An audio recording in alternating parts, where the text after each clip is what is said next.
Okay, so I just did a lesson for Happy by Pharrell, and in the song there's a D7 played using this shape. I explained that it's basically a C7 moved up 2 semitones. Okay, so it's a movable chord essentially, which may be slightly confusing to some people because they're used to seeing the bar chords moved around, yeah? In particular, these shapes are borrowed from the A on the A string and borrowed from the E on the low E string. So what's happening here is we're actually borrowing from the C shape, so as I said, C7, and there are no open strings, which is why we don't need a bar, okay? We're just playing the strings that are fretted. Okay, so I want to go into some detail here with regards to what's really going on and some alternative shapes that we can use. So let's start with the open C. Just break that down first and then we can pick it apart and build upon that. So the notes we're playing are C, E and G, and then another C and another E. Okay, so if you have watched my previous lessons, guitar theory on major triads and minor triads, I go into some more complicated chords as well. You're going to understand this kind of talk where we're saying 1, 3, 5 and 9 and 7 and flat 7 and stuff like that. So C, E and G, they are the first, the third and the fifth note from the C major scale, so that's a major triad. And then you've got another C, which is the octave of the root, okay, and then another E. So it's still 3 different notes even though we're playing 5 strings here. Okay, so there's your C major chord. When you take your index finger, okay, we don't need 2 C, so when you take it off, there's a B there now, and it's a C major 7. Why? Because B is the 7th note in the major scale of C. Okay, so it's a major 7th interval away from the root note.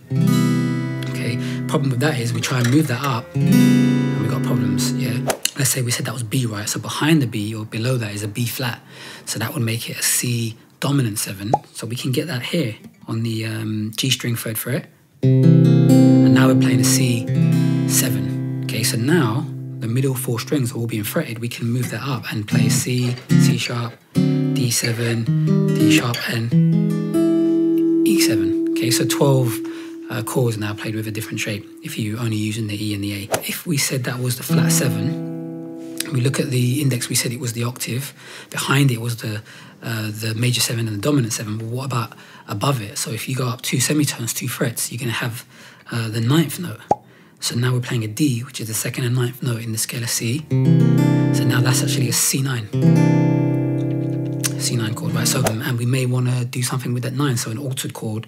So this note is outside of the octave. We can sharpen the 9th. And there you go, we've got a C7, sharp 9. Okay, and where would you have come across this chord? Again, on the E, E, Jimi Hendrix chord. Let's go back to C9. So we've got the flat 7, the 9th here. What if we wanted to play the major 7th like we did earlier with the B? This is B flat. We can get the B here and play the major 7th. So we switch fingers here, and now we can get the C major 9. Okay, so the 1, 3, 5. Well, the 5 is actually technically missing, but we don't need it. But major triad with major 7 and the 9th. Okay, if you wanted to go back to the 9 and get the 5, you'd want to just flatten your fingers here on the high E to get the 5th, sorry. And the last thing we can do to the chord is to turn it into a minor. So if we take the major 3rd there, the E, flatten it to E flat, there's a C9. So again, you can move this shape up and down the neck. This is 1 flat 3, 5 is missing, but no problem. Flat 7 and 9, and that's pretty much it. That's like a little bit of a crash course on the C shapes in the cage system that are practical to use when moving them up and down the neck.